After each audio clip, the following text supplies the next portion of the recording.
الحمد لله رب العالمين والعاقبة للمتقين والصلاة والسلام على أشرف المرسلين وعلى آله وصحبه أجمعين. أما بعد، فقد قال الله تبارك وتعالى في القرآن الكريم: فأعوذ بالله من الشيطان الرجيم. بسم الله الرحمن الرحيم. يا أيها الذين آمنوا اتقوا الله يا أيها الذين آمنوا أطيعوا الله وأطيعوا الرسول وأولي الأمر منكم. صدق الله العظيم. وقال نبينا محمد رسول الله صلى الله عليه وسلم: عليكم بسنتي وسنة الخلفاء الراشدين المهديين. صدق رسول الله صلى الله عليه وسلم. سبحانك لا علم لنا إلا ما علمتنا إنك أنت العليم الحكيم. الصلاة والسلام عليك يا سيدي يا رسول الله. خذ بيدي قلت حيلتي أدركني مرادي يا رسول الله يا شفيع المذنبين. اللهم صل وسلم وبارك عليه. سبحانك لا علم لنا إلا ما علمتنا إنك أنت العليم الحكيم. رب اشرح لي صدري ويسر لي أمري واحلل عقدة من لساني يفقهوا قولي. رضينا بالله ربا وبالإسلام دينا وبسيدنا محمد رسول الله صلى الله عليه وسلم نبيا ورسولا وبشيخنا محي الدين عبد القادر الجيلاني قدس الله سره العزيز شيخا ومرشدا. புகழ் அனைத்தும் ஏக வல்லோனாம் அல்லாஹ் ஒருவனுக்கே உரித்தாக. அவனின் சாந்தியும் சமாதானமும் நம் உயிரினும் மேலான கண்மணி நாயகம் முஹம்மது ரசூலுல்லாஹி ஸல்லல்லாஹு அலைஹி வஸல்லம் அன்னவர்களின் மீதும், அன்னவர்களின் சத்திய வழியை சற்றும் சருகாமல் பின்பற்றிய சத்திய சஹாபாக்கள், தாபியீன்கள், தபஉ தாபியீன்கள், நல்லவர்கள், நாதாக்கள், சுஹதாக்கள், இறைநேசர்கள், குறிப்பாக ஜும்ஆவுடைய கடமையை நிறைவேற்றுவதற்காக வேண்டி முன்கூட்டியே வருகை தந்திருக்கும் நம் அனைவரின் மீதும், இன்னும் வர இருக்கும் அனைவரின் மீதும் அல்லாஹ்வின் சாந்தியும் சமாதானமும் என்றென்றும் வந்து சேரட்டுமாக. ஆமீன். சங்கைக்கும் மிகுந்த மேன்மைக்கும் உரிய அல்லாஹ் தஆலாவுடைய மேலான நல்லடியார்களே, நாம் இருக்கக்கூடிய இந்த ஜும்ஆ துல்ஹஜ்ஜுடைய மாதத்தின் 3வது ஜும்ஆவில் நாம் இருக்கிறோம். இந்த ஜும்ஆவுடைய நன்னாளின் பொருட்டினால் அல்லாஹ் தஆலா நாம் செய்த எல்லா விதமான நல்ல அமல்களையும் கபூல் செய்தருள்வானாக. நாம் செய்த அமல்களில் இருக்கக்கூடிய குறைகளை நிவர்த்தி செய்து அதை பரிபூர்ண அமலாக அல்லாஹ் தஆலா கபூல் செய்தருள்வானாக. நாம் செய்துவிட்ட அனைத்து விதமான சிறிய பெரிய பாவங்கள் அனைத்தையும் அல்லாஹ் தஆலா அவனுடைய மேலான கருணையினால் இந்த உலகத்திலும் நாளை மறுமையிலும் எல்லா விதமான சூழ்நிலைகளிலும் சந்தர்ப்பங்களிலும் அதை மறைத்து மன்னித்தருள் புரிவானாக என்ற நல்ல துஆவுடன் தொடங்குகின்றேன். சங்கைக்குரியவர்களே, கடந்த வாரம் இஸ்லாத்துடைய 3வது ஹலீஃபாவான உஸ்மான் இப்னு அஃபான் ரலியல்லாஹு அன்ஹு அவருடைய வாழ்க்கை வரலாறை, அவர்களுடைய ஷஹாதத்துடைய தினத்தை முன்னிட்டு அவர்களை நினைவு கூறும் விதமாக நாம் துவங்கினோம். அந்த வரலாற்றில் கிட்டத்தட்ட அவர்களுடைய ஆட்சியில் முதல் 6 ஆண்டுகள் எப்படி நடந்தது, என்னவெல்லாம் நடந்தது என்கிற விஷயங்களை சுருக்கமாக நாம் பார்த்திருக்கிறோம். அந்த ஆட்சி முறையை சொல்லும் பொழுது வரலாற்று ஆசிரியர்கள் சொல்லுவார்கள், அந்த ஆட்சி முறை இஸ்லாத்துடைய எந்த ஹலீஃபாவும் எட்டாத அளவிற்கான உலக நாடுகளை அவர்கள் கைப்பற்றினார்கள்.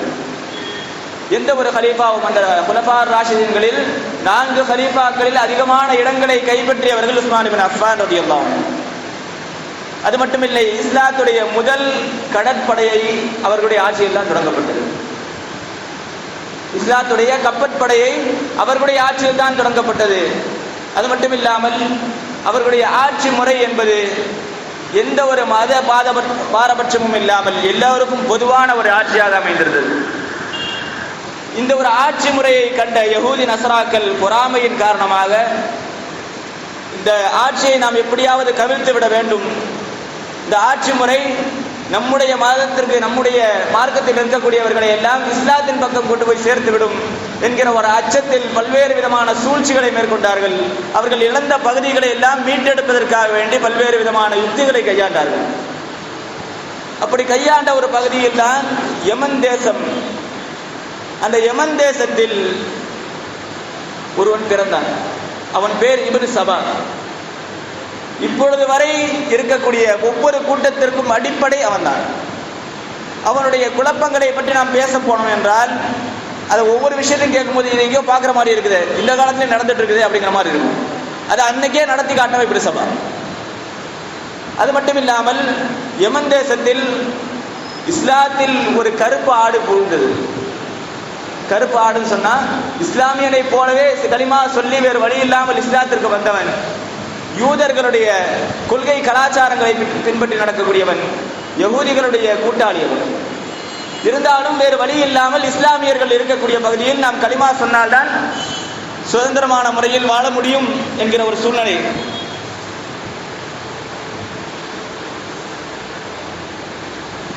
அந்த சூழ்நிலையில் இருக்கும் பொழுது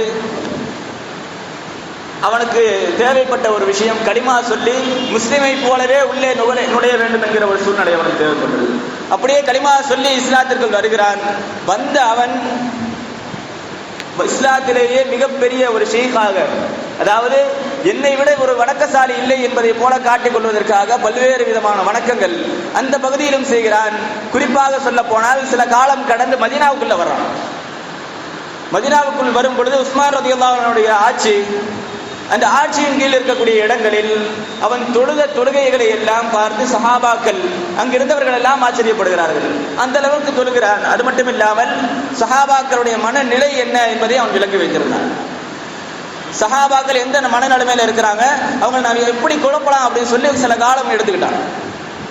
அவனை முழுக்க ரசூலுல்லாஹி ஸல்லல்லாஹு அலைஹி வஸல்லம் அவருடைய ஆஷிக்காக, ரசூலுல்லாஹ்வுடைய நேசனாக அவன் வெளிப்படுத்திக் கொண்டான். அது மட்டும் இல்லாமல் அஹ்லு பைத்துகளுடைய நேசனாகவும் அவன் வெளிப்படுத்தினான். இப்படி பலவிதமான காரியங்களை செய்ய மக்களுக்கு மத்தியில் அவனுக்கு ஒரு சின்ன இடம் கிடைக்குது மனசுல. அப்படி இடம் கிடைக்கும் பொழுது அந்த சூழ்நிலைகளை கவனித்தான். அங்கிருந்த உஸ்மான் ரலியல்லாஹு தஆலா அவர்கள் அங்கிருந்த கோத்திரத்தார்களில் குறைஷி கோத்திரத்தில் உஸ்மான் ரலியல்லாஹு தஆலா வேறு கோத்திரம், அதே போன்று அங்கிருந்த அலி ரலியல்லாஹு அவர்களுக்கு போட்டியாக வந்த அலி ரலியல்லாஹு அவர்கள் வேற கோத்திரம். சொல்ல போனால் அலி ரலியல்லாஹு அவர்களும் கண்மணி நாயகம் ஸல்லல்லாஹு அலைஹி வஸல்லம் அவர்களும் ஹாஷிம் கோத்திரத்தை சார்ந்தவர்கள். அதே உஸ்மான் இப்னு அஃபான் ரலியல்லாஹு அவர்களை பொறுத்தவரையில் உமையா என்கிற கோத்திரத்தை சார்ந்தவர்கள்.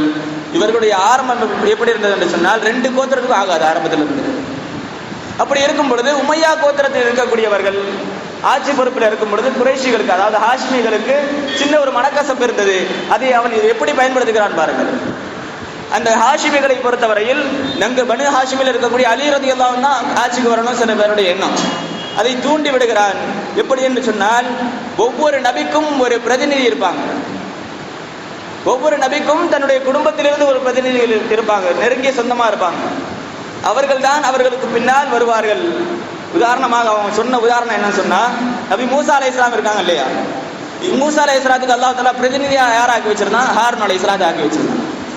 சொல்ல போனா இந்த ஹாரூன் அலைஹிஸ்ஸலாம் மூசா அலைஹிஸ்ஸலாம் கூட பிறந்த சகோதரர்கள் கிடையாது. உம்மா ஒண்ணு அத்தா வேற, அம்மா ஒண்ணு அத்தா வேற. அப்படி இருக்கும் பொழுது ஒரு தாய்க்கு பிறந்த சகோதரர்கள். இப்பொழுது மூசா அலைஹிஸ்ஸலாம் அவர்களுக்கு பகரமாக, அதாவது பிரதிநிதியாக எப்படி ஹாரூன் அலைஹிஸ்ஸலாம் அவர்கள் ஆக்கினானோ அதே போன்று அல்லாஹ் தஆலா ரசூலுல்லாஹி ஸல்லல்லாஹு அலைஹி வஸல்லம் அவர்களுக்கு பிரதிநிதியாக ஆக்குவதாக இருந்தால் அலி ரலியல்லாஹு தான் ஆக்கணும். இப்பொழுது இருக்கக்கூடிய ஆட்சி சரி கிடையாது.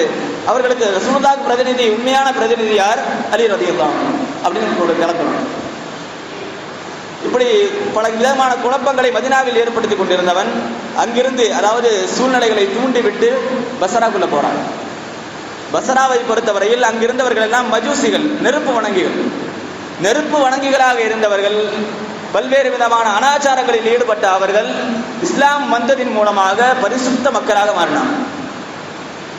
இப்பொழுது அங்கு போய் சேர்ந்திருக்கும் பொழுது அவன் நினைக்கிறான், இந்த மக்களுடைய நிலைமை எப்படி இருக்கு, மனநிலைமை எப்படி இருக்கு, இது நம்ம ஆராய்ச்சி செய்யணும்னு சொல்லி ஒவ்வொரு ஆள்கிட்டையும் ஒவ்வொரு ஆளை பத்தி சொல்றாரு. ரசூலுல்லாஹ் பத்தி என்ன சொல்றீங்க, அபூபக்கர் சித்திக் ரலியல்லாஹு பத்தி என்ன சொல்றீங்க, இப்படி ஒவ்வொரு ஆளை பத்தி சொல்லிட்டே இருக்கும் பொழுது அவர்களுடைய மனநிலை என்ன என்பதை அவர் விளங்குகிறான். 2 விஷயம் மட்டும் அவனுக்கு வழங்குது. ஒன்று, அவர்களுக்கு மஜூசிகளாக இருந்தவர்களை நேர்வழிப்படுத்தினவங்க கண்மணி நாயகம் ஸல்லல்லாஹு அலைஹி வஸல்லம். அவர்கள் தான் எங்களுக்கு உயிரை விட மேலானவர்கள் என்பதாக பஸ்ராவாசிகள் பேசிக் கொண்டிருந்தார்கள். இந்த நிலை அங்கே இருந்தது. அதே நேரத்தில் இன்னொரு விஷயத்தை அவன் தெரிஞ்சுக்கிட்டான். இப்பொழுது இருக்கிற ஆட்சியாளர்கள் அடக்குமுறையை கையாளுகிறார்கள். இதுக்கு முன்னாடி இருந்தவங்களும் எங்களை அடக்கிதான் இருந்தாங்க. அப்படி இருக்கும் பொழுது இன்னும் சொல்ல போனா உமர் ரலியல்லாஹு ஆட்சி காலத்துல மக்களுக்கு சுதந்திரம் இருக்குது. ஆட்சியாளர்கள் கட்டுப்பாடு, யார் ஆளுநராக ஆட்சியாளர்களாக இருக்கிறார்களோ அவர்களுக்கு தான் கட்டுப்பாடு. ஆனால் உஸ்மான் ரலியல்லாஹு அவர்கள் வரும் பொழுது ஆட்சியாளர்களுக்கு சுதந்திரம் ஆயிடுச்சு. அந்த சுதந்திரத்தை பயன்படுத்தி ஆட்சியாளர்கள் மக்களை அடிமைப்படுத்துறாங்க, அதாவது அடக்குமுறையை கையாளுறாங்க. இந்த ஒரு நிலைமை அவங்களுக்கு பிடிக்கல. இந்த இரண்டையும் கையில் எடுத்துக்கொண்டு ஒரு புதிய விஷயத்தை உண்டாக்குகிறான். என்னவென்று சொன்னால், முதல் விஷயம், இவர்கள் ரசூலுல்லாஹி ஸல்லல்லாஹு அலைஹி வஸல்லம் அவர்கள் நேசிக்கிறாங்க. இப்ப இவங்களை எப்படி தூண்டி விடணும்னு யோசிச்சுட்டு ரசூலுல்லாஹி ஸல்லல்லாஹு அலைஹி வஸல்லம் திருப்பி வருவாங்கன்னு ஒரு முறையை கற்பாங்க. ஹயாத்தோட திருப்பி வருவாங்க அப்படிங்கிற ஒரு விஷயத்தை கொண்டு வராங்க. ஆச்சரியமாக பார்க்கிறார்கள் அங்க மக்கள், பஸ்ராவுடைய மக்கள். அது எப்படிப்பா வர முடியும்னு கேட்கிறாங்க. அப்படி சொல்லும் பொழுது நபி ஈசா அலைஹிஸ்ஸலாம் இருக்காங்க இல்லையா, ஈசா அலைஹிஸ்ஸலாம் போயிட்டாங்க, திருப்பி வருவாங்களா வரமாட்டாங்களா? வருவாங்க. அப்படி ஈசா அலைஹிஸ்ஸலாம் அவர்களே வரும் பொழுது அவர்களை விட சிறந்த கண்மணி நாயகம் ஸல்லல்லாஹு அலைஹி வஸல்லம் ஏன் வரமாட்டாங்க? இப்ப நீங்க குர்ஆன் ஓதுறீங்களா இல்லையா, அல்லாஹ் இந்த வசனத்தை என்ன சொல்றான்னு சொல்லி ஒரு வசனத்தை ஓதி காட்டுறான். குர்ஆனை வச்சு குழப்பம் பண்றவன் அவன். அதே ஒரு நடைமுறையை பின்பற்றக்கூடிய குழப்பவாதிகள் இன்றளவும் இருக்கிறாங்க. ஒரு ஆயத்தை ஓதி காட்டுறான். இன்னல்லதீ ஃபரத அலைக்கல் குர்ஆன லராதுக இலா மஆத். எந்த இறைவன் உங்களுக்கு குர்ஆனை கொடுத்தானோ அதே இறைவன் நீங்கள் எங்கிருந்து புறப்பட்டீர்களோ அங்கே மீட்டு கொண்டு வருவான். இந்த ஒரு வசனத்தை ஓதி காட்டுறான். ஓதி காட்டிட்டு என்ன சொல்றான், ரசூலுல்லாஹ் எங்க புறப்பட்டாங்களோ அங்கேயே திருப்பி வருவாங்கன்னா உலகத்துல இருந்து ரசூலுல்லாஹ் புறப்பட்டு போயிட்டாங்க, அப்போ உலகத்துக்கே திருப்பி வருவாங்கன்னு அல்லாஹ் சொல்றான் அப்படின்னா. ஆனால் யதார்த்தத்தில் அந்த ஆயத்து இறக்கப்பட்டதற்கான காரணத்தை சொல்றாங்க. ரசூலுல்லாஹி ஸல்லல்லாஹு அலைஹி வஸல்லம் அவர்கள் ஹிஜ்ரத் செய்து மதீனாவுக்கு போயிட்டாங்க. அப்படி இருக்கும் பொழுது மதீனாவிலிருந்து மக்காவிற்கு போய் காபாவை தரிசிக்கணுங்கிற ஒரு ஆசை இருக்குது ரசூலுல்லாஹ். அந்த ஆசையை நிறைவேற்ற வேண்டும் என்பதற்காக வேண்டி அந்த முன்னறிவிப்பை அல்லாஹ் தஆலா கொடுக்கிறான். நீங்கள் எங்கிருந்து புறப்பட்டீர்களோ, மக்காவிலிருந்து நீங்க புறப்பட்டு போனீங்க மதீனாவுக்கு ஹிஜ்ரத்துக்கு, அப்படி புறப்பட்டு எந்த இடத்துல இருந்து புறப்பட்டு போனீங்களோ அதே இடத்துக்கு உங்களுக்கு திருப்பி கொண்டு வருவான்னு என்ன அர்த்தம்? திருப்பி மக்கா உங்க கையில வரும்னு அர்த்தம்.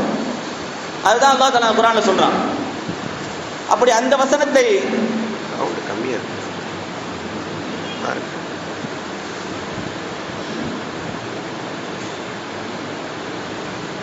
அந்த வசனத்தை பற்றி சொல்லும் பொழுது, அதாவது ஹிஜ்ரத்தை பத்தி தான் அல்லாஹ் தஆலா சொல்ல வரான். திருப்பியும் மக்கா அவங்களுடைய ஆட்சி கையில வரும் தான் அப்படின்னு சொல்ல வரான். அப்படி சொல்ல வருகிற அந்த வசனத்தை எப்படி மாத்திரான் பாருங்க, ரசூலுல்லாஹ்வே திருப்பி வருவாங்க அப்படின்ற மாதிரி. இதே போன்றுதான் குர்ஆனுடைய வசனங்களை வைத்து இன்றளவிலும் பல குழப்பங்களை ஏற்படுத்திக் கொண்டிருக்கிறார்கள். இரண்டாவது விஷயம், அவர்களுக்கான ஆட்சியாளராக வர வேண்டியது அலி ரலியல்லாஹு அன்ஹு, உஸ்மான் ரலியல்லாஹு அன்ஹு கிடையாதுன்னு சொல்றான். காரணம் என்னவென்று சொன்னால், அவன் சொல்லுகிற காரணம் நூதனமான ஒரு காரணம். அவர்களுக்கு பகரமாக கண்மணி நாயகம் ஸல்லல்லாஹு அலைஹி வஸல்லம் அவர்கள் அவர்களுடைய மகளாரை யாருக்கு திருமணம் முடிச்சு கொடுத்தாங்க? அலி ரலியல்லாஹு அன்ஹு திருமணம் முடிச்சு கொடுத்திருக்கிறாங்க. இதே அலி ரலியல்லாஹு அன்ஹுக்கு திருமணம் முடிச்சு கொடுத்த ஃபாத்திமா ரலியல்லாஹு அன்ஹா அவர்களை யாரெல்லாம் பெண் பேசி வந்தாங்க? அபூபக்கர் சித்திக் ரலியல்லாஹு அன்ஹு வந்தாங்க, உமர் ரலியல்லாஹு அன்ஹு வந்தாங்க. இந்த இரண்டு பேருக்குமே கொடுக்காத தன் மகள் ஃபாத்திமா ரலியல்லாஹு தஆலா அவர்களை யாருக்கு கொடுத்தாங்க? அலி ரலியல்லாஹு அன்ஹு தான் கொடுத்தாங்க. அப்படி பார்க்க போனா இந்த இரண்டு பேரை விடவும் அலி ரலியல்லாஹு தஆலா உயர்ந்தவர்கள் என்று வரும் பொழுது அவர்களுக்கு அடுத்து வந்த உஸ்மான் ரலியல்லாஹு தஆலா எந்த விதத்தில் ஆட்சிக்கு வர முடியும்னு சொல்லி கேட்டாங்க. இப்படி பல்வேறு விதமான உள்நாட்டு குழப்பங்களை அவன் ஏற்படுத்துகிறான். இந்த குழப்பங்களை எல்லாம் பார்த்து கொண்டிருக்கிறார்கள்.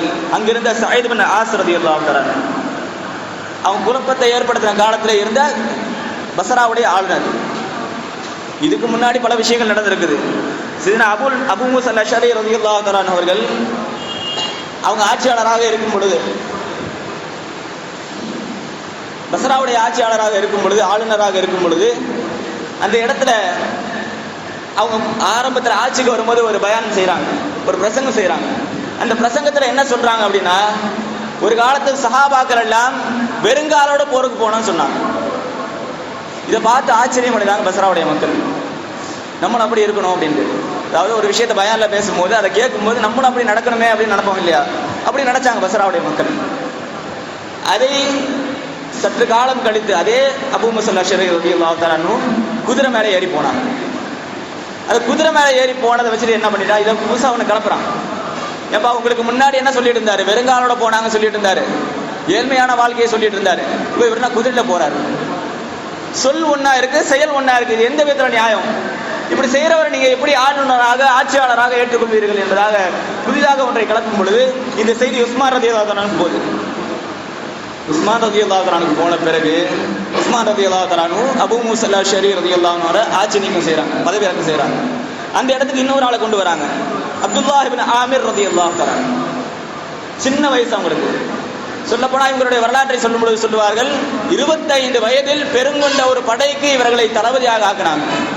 இவர்களுடைய படை எந்த அளவுக்கு போச்சுன்னு சொன்னா, சீனாவுடைய எல்லை வரை இஸ்லாத்துடைய படையை கொண்டு போச்சு. இஸ்லாம் சீனாவுடைய எல்லை வரை இவர்களுடைய படை தளபதியாக இருந்ததன் மூலமாக கொண்டு போகப்பட்டது. அப்படி இவ்வளவு பெரிய தகுதி படைத்தவர்கள், தளபதியாக இருந்தவர்கள். அப்படிப்பட்ட அப்துல்லாஹ் இப்னு ஆமிர் ரலியல்லாஹு அன்ஹு அவர்களை ஆட்சியாளராக நியமிக்கும் பொழுது அப்போ குழப்பத்தை உண்டாக்குறாங்க. எத்தனையோ பெரிய சஹாபிகள் இருக்கிறாங்க, சின்ன வயசால கொண்டு வந்து போட்டிருக்கிறாங்க. எத்தனையோ சஹாபிகள் இருக்கும் பொழுது, பெரிய ஆட்கள் இருக்கும் பொழுது சின்ன ஒரு வயசு ஆளை கொண்டு வந்து போடுகிறார்களே, இது எந்த விதத்தில் நியாயம்? புதிதாக ஒரு கேள்வியை கிளப்புறாங்க. இப்பொழுது அங்கிருந்தும் அவர்களையும் ஆட்சி நீக்கம் செய்யப்படுகிறது. இப்படி பல பேரை பஸ்ராவிலிருந்து ஆட்சி நீக்கம் செய்யப்படுகிறது. கடைசியாக இந்த செய்திகள் எல்லாம் உஸ்மான் ரலியல்லாஹு அன்ஹுக்கு வந்த உடனே இதுக்கெல்லாம் காரணம் இப்னு சபான்னு சொல்லி தெரிஞ்சுக்கிட்டு சிறையில் அடைக்க போறாங்க. சிறையில் அடைக்க போகும் பொழுது அந்த இடத்துல இப்னு சபா மன்னிப்பு கேட்கிறாங்க, நான் இந்த மாதிரி திருப்பி பண்ண மாட்டேன், இந்த மாதிரி விஷயங்கள்லாம் திருப்பி பண்ண மாட்டேன், என்ன மன்னிச்சிருங்க சொல்லி மன்னிப்பு கேட்கும் பொழுது அந்த நேரத்தில் உஸ்மான் ரலியல்லாஹு அன்ஹு அவர்கள், இரக்கமே உருவான உஸ்மான் ரலியல்லாஹு அன்ஹு அவர்கள் அவரை மன்னிச்சு திருப்பி அனுப்புறாங்க. அப்படி அனுப்பும் பொழுது அங்கிருந்த சயீத் பின் ஆமிர் ரலியல்லாஹு அன்ஹு என்ன சொல்றாங்க அப்படின்னா, இவங்க திருப்பி பஸ்ராவுக்கு போகக்கூடாது, மதீனாவிலிருந்து பஸ்ராவுக்கு போனா மீண்டும் ஒரு குழப்பத்தை உண்டாக்குவான், அதனால இவன் பஸ்ராவுக்கு போகக்கூடாது, இவனை வேற எங்கேயாச்சும் அனுப்புங்க அப்படின்றாங்க. அதற்கு அடுத்ததாக அவன் கூஃபாவிற்கு அனுப்பப்படுகிறான். கூஃபா சொல்லவே தேவையில்லை. கூஃபாவை பொறுத்தவரையில் அளவில் ஒரு பழமொழி இருக்குது, கூஃபி வலா யூஃபி. ஒரு கூஃபாக்காரன் வாக்களிச்சா நிறைவேற்ற மாட்டான். ஹுசைன் ரலியல்லாஹு தஆலா அவர்களை கொலை செய்வதற்கான காரணமும் கூஃபாக்காரன் தான். இப்படிப்பட்ட ஒரு மனநிலை, கூஃபாக்காரருடைய மனநிலை எப்பொழுதுமே மோசமாக தான் இருக்கும். அப்படிப்பட்ட மனநிலையை படைத்த கூஃபாக்காரர்களிடத்தில் அனுப்பி வைக்கப்படுகிறான். அந்த கூஃபாவை பொறுத்தவரையில் எவ்வளவு பெரிய சஹாபி ஆளுநராக வந்தாலும் சரி, எவ்வளவு பெரிய சஹாபி பொறுப்புக்கு வந்தாலும் சரி, கூஃபாக்காரன் ஏற்றுக்க மாட்டான். முதலில் சொல்ல போனால் சஅத் பின் அபி வக்காஸ் ரலியல்லாஹு தஆலா அன்ஹு. யார் இவர்கள்? கண்மணி நாயகம் ஸல்லல்லாஹு அலைஹி வஸல்லம் அவர்களால் மிகவும் நேசத்திற்குள்ளானவர்கள். எந்த அளவுக்கு என்றால், ஒவ்வொரு சஹாபியும் ரசூலுல்லாஹி ஸல்லல்லாஹு அலைஹி வஸல்லம் அவர்களை பார்த்து ஃபிதாக அபி வ உம்மி, யா ரசூலுல்லாஹ் ஃபிதாக அபி வ உம்மி, என்னுடைய தாய் தந்தை உங்களுக்கு அர்ப்பணமாகட்டும் என்று சொல்வார்கள். ஆனால் ரசூலுல்லாஹி ஸல்லல்லாஹு அலைஹி வஸல்லம் அவர்கள் ஒரு சஹாபியை பார்த்து என்னுடைய தாயும் தந்தையும் அர்ப்பணமாகட்டும் என்று சொல்லப்பட்ட ஒரு சஹாபி சஅத் பின் அபி வக்காஸ் ரலியல்லாஹு அன்ஹு. அப்படிப்பட்ட சஅத் பின் அபி வக்காஸ் ரலியல்லாஹு அன்ஹு ஆட்சிக்கு வர்றாங்க, அதாவது ஆளுநராக வராங்க. அப்படி வரும் பொழுது அவர்களை பற்றி ஒரு பிரச்சனையை கிளப்பி விடுறாங்க. அந்த இடத்துல என்ன சொல்லப்படுதுன்னா, இவங்க சரி கிடையாது, மாத்துங்க. அதுக்கடுத்து இன்னொரு ஆள் வராங்க, வலீத் பின் உக்பா ரலியல்லாஹு தஆலா.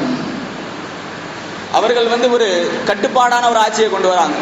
ஏற்கனவே பண்ண விஷயம் குழப்பங்கள்லாம் இவங்களுக்கு தெரியும், அதனால அடக்குமுறையை கொண்டு வராங்க. அது மட்டும் இல்லாம இந்த அடக்குமுறை தாங்க முடியாமல் உள்ளூர்ல கொலைன்னு ஆரம்பிச்சிட்டாங்க.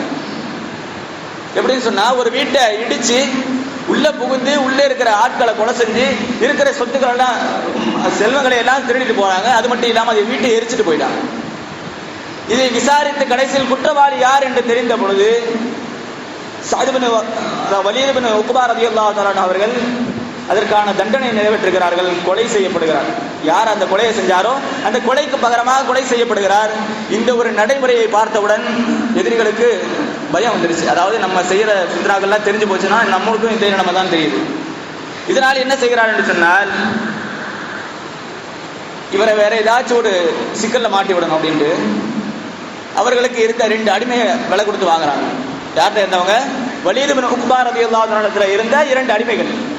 அந்த 2 அடிமைகளையும் வாங்கி இந்த 2 அடிமைகளையும் பொய் சாட்சி சொல்ல வைக்கிறாங்க. என்ன பொய் சாட்சி அப்படின்னு சொன்னா, ஆளுநர் மது குடிக்க ஆரம்பித்து விட்டார், கவர்னராக இருக்கக்கூடியவர் மது குடிக்க ஆரம்பித்து விட்டார்.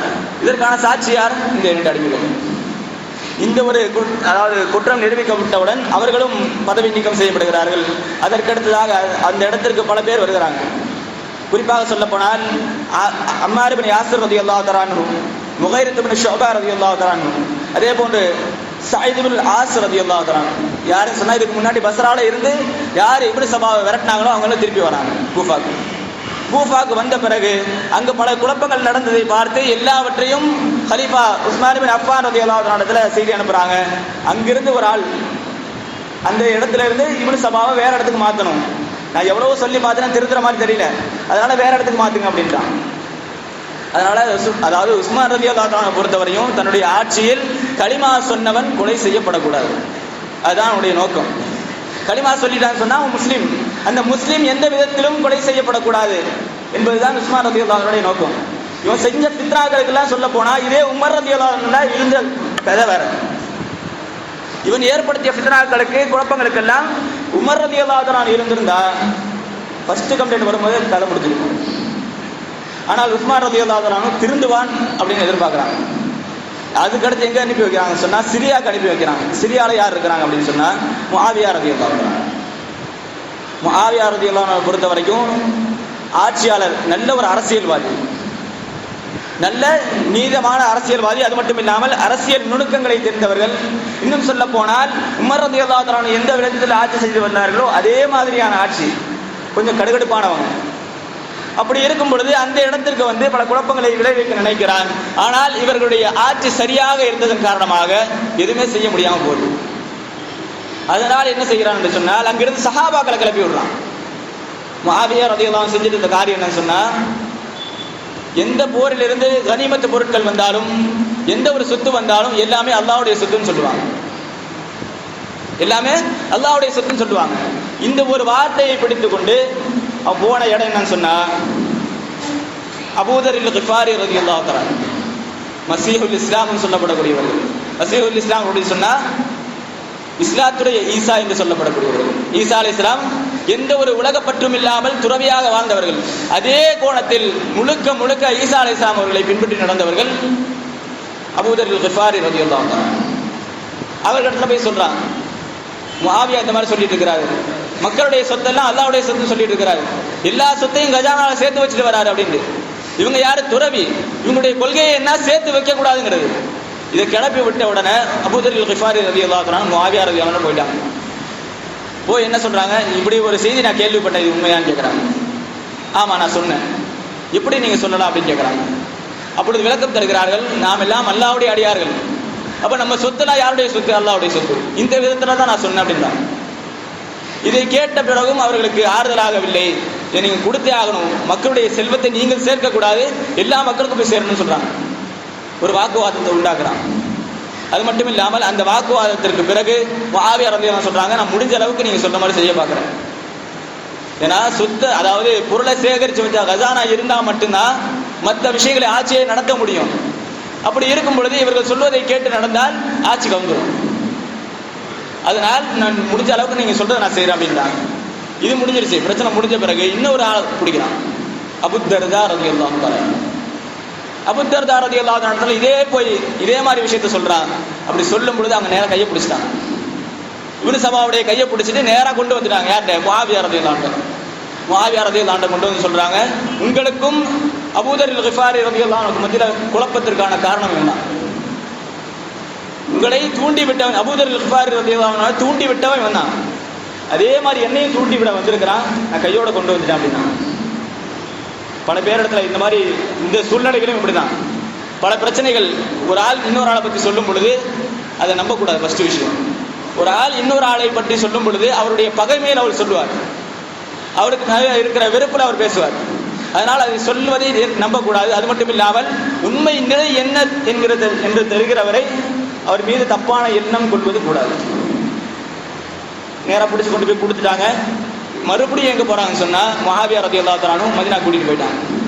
இந்த குழப்பம் இங்கேயும் செய்யலாம் அப்படின்னு சொல்லி கூட்டிகிட்டு போன பிறகு சிறையில் அடைக்கிறதுக்காக வேண்டி போகிறாங்க. மறுபடியும் மன்னிப்பு கேட்குறாங்க. உஸ்மான் ரலியல்லாஹு அன்ஹுடைய மன்னிப்புடைய குணம் இருக்கிறது. அந்த மன்னிக்கக்கூடிய குணம் தான் அவர்களுக்கு ஷஹாதத்தை கொடுத்தது. அந்த மன்னிப்பை மீண்டும் கொடுக்கிறார்கள் உஸ்மான் ரலியல்லாஹு தஆலா அவர்கள். மன்னிச்சு எங்கே அனுப்புகிறாங்கன்னு சொன்னால் ஹிம்ஸ் பகுதி, அதாவது ஜசீரான்னு சொல்லுவாங்க, அந்த பகுதிக்கு அனுப்பி வைக்கிறார்கள். அங்கிருந்து ஆளுநர் யாருன்னு சொன்னா ஹாலித் இப்னு வலீத் ரலியல்லாஹு தஆலா அன்ஹு. ஹாலித் இப்னு வலீத் ரலியல்லாஹு தஆலா அவருடைய மகனார் அப்துர் ரஹ்மான் இப்னு ஹாலித் ரலியல்லாஹு தஆலா. அங்கேயும் போய் அதே பிரச்சனையை உண்டாக்க நினைக்கிறான், பிரச்சனையை உண்டாக்கிட்டு இருக்கிறான். அப்படி உண்டாக்கும் பொழுது அங்கிருந்து அப்துர் ரஹ்மான் இப்னு ஹாலித் ரலியல்லாஹு தஆலா செய்த செய்யணும்னு சொன்னா நேரா கூப்பிட விட்டாங்க.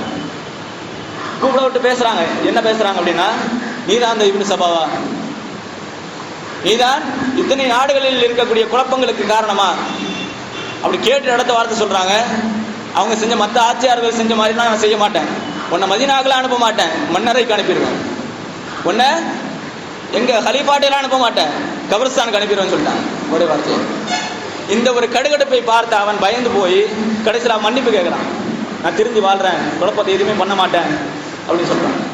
அதனால அதை கேட்ட அவர்கள் இந்த செய்தியை உஸ்மான் ரலியல்லாஹு அன்ஹுக்கு சொல்லும் பொழுது மறுபடியும் என்ன சொல்றாங்க, சரி கூஃபாக்கே அனுப்பி வைங்க. இப்படி பல நாடுகளை கடந்து மறுபடியும் எங்க போறான், கூஃபாக்கே போறான். கூஃபா அவனுக்கு தோதுவான இடம். அங்கு ஒரு கூட்டத்தை உருவாக்கி, சொல்ல போனால் உஸ்மான் ரலியல்லாஹு அன்ஹுவை ஆட்சி செய்யணும், உஸ்மான் ரலியல்லாஹு அன்ஹுவை பதவி நீக்கம் செய்யணும் அப்படிங்கிறது அவனுடைய நோக்கம். அதுக்குன்னு ஒரு கூட்டத்தை உருவாக்குறான். அதற்காக பல செயல்களை, உஸ்மான் ரலியல்லாஹு அன்ஹுடைய செயல்கள் பல பேருக்கு புரியாம இருந்தது. உமர் ரலியல்லாஹு அன்ஹு மாதிரி கடுகடுப்பான ஆட்சி கிடையாது, ரொம்ப மிருதுவான ஆட்சி, யார் என்ன செஞ்சாலும் மன்னிச்சு விட்டுருவாங்க. அந்த மாதிரி ஒரு ஆட்சி இருக்கும் பொழுது அவர்களுடைய செயல்கள் கேள்விக்குறியானது. அங்கிருந்த ஒரு படையை உருவாக்கிட்டு, ஒரு கூட்டத்தை உருவாக்கிட்டு பஸ்ராவுக்கு நேரம் எங்க போறான்னு சொன்னா எகிப்துக்கு போறான். எகிப்துக்கு போனா அங்கிருந்த சூழ்நிலை இன்னும் என்னது அவனுக்கு ரொம்ப ஹெல்ப்பா இருந்தது, ரொம்ப சாதுவாக இருந்தது. என்னன்னு சொன்னா எகிப்து வாசிகளை பொறுத்தவரையில் ரெண்டு விஷயம். ஒன்று செல்வம், இன்னொன்று மார்க்கம் முழுமையாக அவரிடத்துல வந்து சேரணும். மதீனால என்ன நடக்குது, ரசூலுல்லாஹ் எதை சொல்லிக் கொடுத்தார்கள் என்ற மார்க்கம் முழுமையாக வந்து சேராதவர்கள். அது மட்டும் இல்லாமல் செல்வ செழிப்பில் மார்க்கத்தை விட செல்வங்களை அதிகமாக பார்க்கக்கூடியவர்கள். இந்த இரண்டு விஷயங்களையும் அவனை எப்படி பயன்படுத்துறான்னு சொன்னா, மதீனாவில் நடக்கிற ஒவ்வொரு விஷயத்தையும் பாதி பாதியா சொல்றது. உஸ்மான் ரலியல்லாஹு தஆலா அவர்கள் ஒரு செயலை செஞ்சாங்கன்னு சொன்னா அதுக்கு பின்னாடி ஒரு காரணம் இருக்கும், காரணத்தை சொல்லியிருப்பாங்க. அந்த காரணத்தை மறைச்சிட்டு காரியத்தை மட்டும் சொல்றது. உதாரணத்துக்கு சின்ன ஒரு 3 விஷயத்தை மட்டும் நான் இந்த இடத்துல குறிப்பிட்டு சொல்றேன். முதல் விஷயம், ஜுமால சொல்லப்படுகிற பாங்கு. ஜுமால எத்தனை பாங்கு சொல்லப்படுதுங்க? 2 பாங்கு. ஒன்று லுஹருடைய வக்தில் ஒரு பாங்கு சொல்லுவாங்க, இமாம் குத்துபால மெம்பருக்கு ஏறின பிறகு ஒரு பாங்கு சொல்லுவாங்க. இது யார் கொண்டு வந்ததுன்னு சொன்னா உஸ்மான் ரலியல்லாஹு தஆலா. அதுக்கு முன்னாடி இது கிடையாது. இன்றைய குழப்பவாதிகளும் இதைத்தான் பேசுகிறார்கள், ஜும்மாக்கு ஒரு பாங்கு தான். அதை கொண்டு வந்தார்கள் உஸ்மான் ரலியல்லாஹு தஆலா. காரணம் என்னவென்று சொன்னால், நம்ம ஒவ்வொரு தொழுகையிலும், அதாவது ஜும்மாவுடைய தொழுகையில நீங்க பாத்தீங்கன்னு சொன்னா, யா அய்யுஹல்லதீன ஆமனூ இதா நூதிய லிஸ்ஸலாத்தி மின் யௌமில் ஜும்அத்தி ஃபஸ்ஹவ் இலா திக்ரில்லாஹி வதல் பை. உங்களுக்கு ஜும்மாவுடைய பாங்கு சொல்லப்பட்டு விட்டால் வியாபாரத்தை விட்டுட்டு நீங்க தொழுகைக்கு வாங்க அப்படின்றாங்க அல்லாஹ். அப்படி சொல்லும் பொழுது அந்த பாங்குக்கு பிறகு ஒரு வியாபாரம் நடக்குது, காசை கொடுத்துட்டாங்க, மீதி காசை வாங்கணும். பாங்கு சொல்லிட்டாங்க அப்படின்னு சொன்னா மீதி காசை வாங்குறது கூடாது. இப்படி ஒரு சூழ்நிலை வரும். ஃபுகாக்கள் அதிகமாக எழுதுறாங்க. குறிப்பாக சொல்ல போனால் ஹுஜ்ஜத்துல் இஸ்லாம் இமாம் கஸ்ஸாலி ரலியல்லாஹு அன்ஹு சொல்லுவாங்க, பாங்கு சொல்லப்பட்டு விட்டால் வியாபாரம் செய்வது ஹராம். அப்படி பார்க்க போகும்போது பாக்கி காசை வாங்கினாலும் அது ஹராம் ஆகும். இந்த ஒரு சூழ்நிலை ஏற்படுகிறது. அது மட்டும் இல்லாமல் இஸ்லாமிய ஆட்சியை பொறுத்தவரை, உஸ்மான் ரலியல்லாஹு அன்ஹுடைய ஆட்சியை பொறுத்தவரையும் பல இடங்களில் இஸ்லாமியர்கள் இருக்கிறாங்க. இங்கே சொல்லப்படுகிற பாங்கு எங்கேயுமே, அதாவது சரியான முறையில் கேட்கறது கிடையாது. அதனால் வக்துக்கு ஒரு பாங்கு சொன்னாங்க. லுஹருடைய வக்து வந்துருச்சுன்னு சொன்னா வக்து வந்துருச்சு அப்படின்னு சொல்றதுக்கு ஒரு பாங்கு. ஜும்மாவுடைய பாங்கு என்ன, குத்பால ஏறி உட்கார்ந்த பிறகு, அதாவது குத்பாக்கு மெம்பர்ல ஏறி உட்கார்ந்த பிறகு ஒரு பாங்கு. இந்த ஆட்சியை நடைமுறை கொண்டு வந்ததற்கான காரணம் இதுதான். ரசூலுல்லாஹி ஸல்லல்லாஹு அலைஹி வஸல்லம் இதற்கான அங்கீகாரத்தையும் கொடுத்திருக்கிறாங்க. அலைக்கும் பி சுன்னதி வ குலஃபாஇர் ராஷிதீன் அல் மஹ்தியின். அதாவது என்னுடைய சுன்னத்தையும் நீங்கள் பின்பற்றுங்கள், என்னுடைய குலஃபாக்களுடைய பின்னாடி வர்றவங்கள ஒரு சுன்னத்தை கொண்டு வருவாங்கங்கிறத ரசூலுல்லாஹ் முன்னாடியே சொல்லி இருக்கிறாங்க. அப்படி சொல்லப்பட்டிருக்கும் பொழுது இவர்கள் கொண்டு வந்த சுன்னத்தை பின்பற்றி நடப்பதும் நமக்கு கடமை. இவங்க புதுசா ஒன்று பிதாத்தை கொண்டு வரல. சஹாபாக்கள் கொண்டு வந்ததுன்னா உமர் ரலியல்லாஹு அன்ஹு பிதாத் செஞ்சிட்டார், ரலியல்லாஹு தஆலா உஸ்மான் ரலியல்லாஹு தஆலா பிதாத் செஞ்சிட்டாங்க. இப்படி ஒவ்வொரு சஹாபியும் குறை சொல்லக்கூடிய கூட்டத்தை நாம் இன்னைக்கு பார்க்கிறோம். ஆக உஸ்மான் ரலியல்லாஹு தஆலா கொண்டு வந்ததற்கான காரணம் இது. அதற்கடுத்த விஷயத்தை குழப்பறாங்க. என்னன்னு சொன்னா, உஸ்மான் ரலியல்லாஹு தஆலா மிம்பர்ல 3வது படியில உட்காருவாங்க. மிம்பர்ல 3வது படியில உட்காருவாங்க. இந்த விஷயத்தை பிடிச்சிட்டாங்க. எப்படின்னு சொன்னா, மூணாவது படியில் உட்கார்ந்தது யாருன்னு சொன்னா ரசூலுல்லாஹி ஸல்லல்லாஹு அலைஹி வஸல்லம். இப்படி ரசூலுல்லாஹி ஸல்லல்லாஹு அலைஹி வஸல்லம் அவர்கள் மூணாவது படியில் உட்காரும் பொழுது அதற்கடுத்ததாக ஆட்சிக்கு வந்த ஹலீஃபாவாக வந்த அபூபக்கர் சித்தீக் ரலியல்லாஹு அன்ஹு ரசூலுல்லாஹ்வுடைய கண்ணியத்தை பேணுவதற்காக வேண்டி முதல் படியில், அதாவது மூணாவது படியில் உட்காராம ஒரு படி கீழே இறங்கி உட்கார்ந்தாங்க. இது எதுக்கு? கண்ணியத்துக்காக வேண்டி. அதற்கடுத்து ஆட்சிக்கு வந்த உமர் ரலியல்லாஹு தஆலா அன்ஹு அவர்கள் ஒரு படி இன்னொரு படி கீழே இறங்கி முதல் படியில் உட்கார்ந்தாங்க. அதற்கடுத்து ஆட்சிக்கு வந்து உஸ்மான் ரலியல்லாஹு தஆலா அன்ஹு அவங்களுக்கு கண்ணியம் கொடுக்கறதா எங்க நிற்கணும்? தரையில தான் நிற்கணும். குத்துபாக்கு மிம்பர்ல ஏறணும். அந்த அடிப்படையில் பார்த்தா எங்க அவங்களுக்கு கண்ணியம் கொடுக்குற மாதிரி தான் கீழே நிற்கிற மாதிரி ஆயிரும். குத்துபா படி ஏற முடியாது. அப்படி ஏறும் பொழுதே அந்த குழப்பம் வரும் என்பது தெரிந்தே உஸ்மான் ரலியல்லாஹு சொன்னாங்க, நான் முதல் படியில் உட்காரலாம். அப்படி உட்கார்ந்தா உமரும் இவரும் ஒன்றுன்னு பேசுறீங்க. முதல் படியில் உட்கார்ந்தா உமரும் இவரும் ஒன்றுன்னு சொல்லி பேசுறீங்க. அதே இரண்டாவது படியில் உட்கார்ந்தா இவரும் அபூபக்கரும் ஒன்று சொல்லி பேசுறீங்க. ஒப்பீடு வந்துடும்.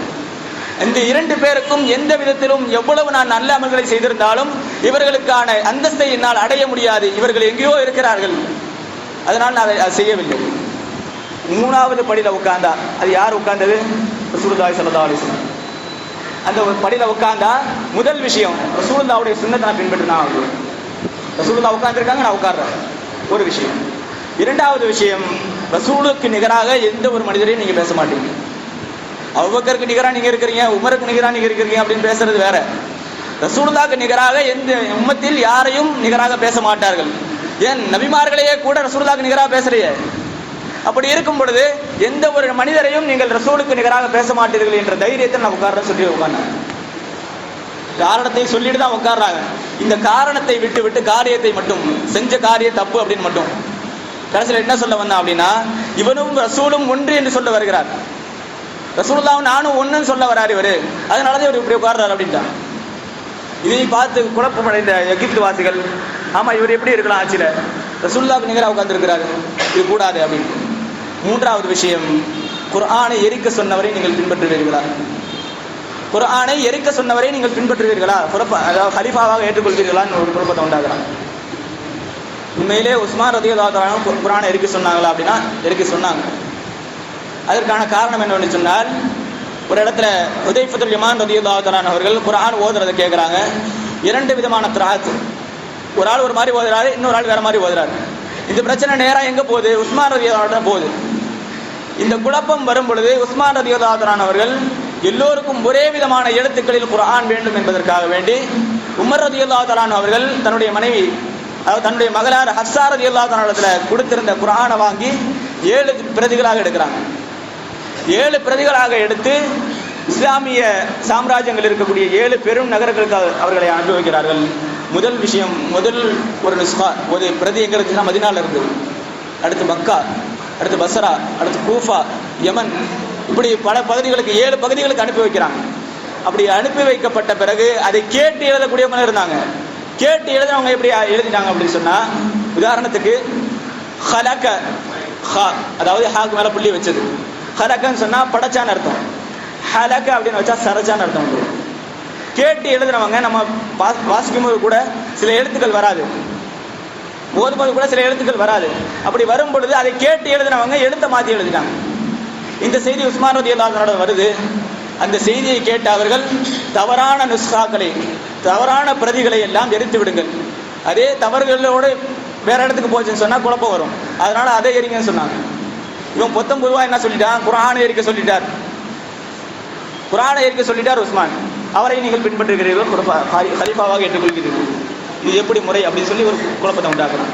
இப்படி பல்வேறு விதமான குழப்பங்கள் அவர்களுடைய ஷஹாதத்து வரை, கடைசி வரை அவர்களுடைய ஷஹாதத்துக்கான காரணம் இது இப்னு சபா. அது மட்டும் இல்லை, இன்றைய காலத்தில் இருக்கக்கூடிய குழப்பங்களுக்கும் அடிப்படை இப்னு சபா.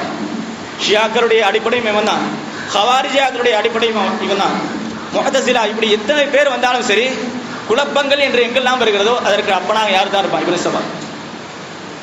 ஆக இந்த இப்னு சபாவுடைய கொள்கைகளை பின்பற்றி நடக்கக்கூடிய கூட்டத்தை விட்டும் அல்லாஹ் தஆலா நம் அனைவரையும் பாதுகாத்தருள்வானாக. அதே போன்று உஸ்மான் ரலியல்லாஹு தஆலா அவர்கள் இந்த இப்னு சபாவிடத்தில் எப்படி நடந்து கொண்டார்களோ, மன்னிக்கக்கூடிய மாண்போடு நடந்து கொண்ட அந்த மன்னிக்கக்கூடிய தன்மையை அல்லாஹ் தஆலா நம் அனைவருக்கும் தந்தருள்வானாக. உஸ்மான் ரலியல்லாஹு தஆலாவுடைய அந்த வெட்கத்தையும் அவருடைய குணநலங்களை அனைத்தையும் அல்லாஹ் தஆலா நமக்கும் நம்முடைய சந்ததிகளுக்கும் அல்லாஹ் தஆலா நசீபாக்கி தந்தல்வானாக. இந்த உலகத்திலும் இந்த சமூகத்திலும் இருக்கக்கூடிய குழப்பங்களை, இப்னு சபா போன்றவருடைய குழப்பங்களை பின்பற்றாமல் தவிர்த்து நடக்கக்கூடிய தௌஃபீகை அல்லாஹ் தஆலா உங்களுக்கும் எனக்கும் நம்மை சார்ந்த அனைவருக்கும் நம்முடைய சந்ததிகளுக்கும் தந்தல்வானாக என்ற நல்ல துஆவுடன் நிறைவு செய்கிறேன். வாஹிரு தஅவானா அல்ஹம்துலில்லாஹி ரப்பில் ஆலமீன்.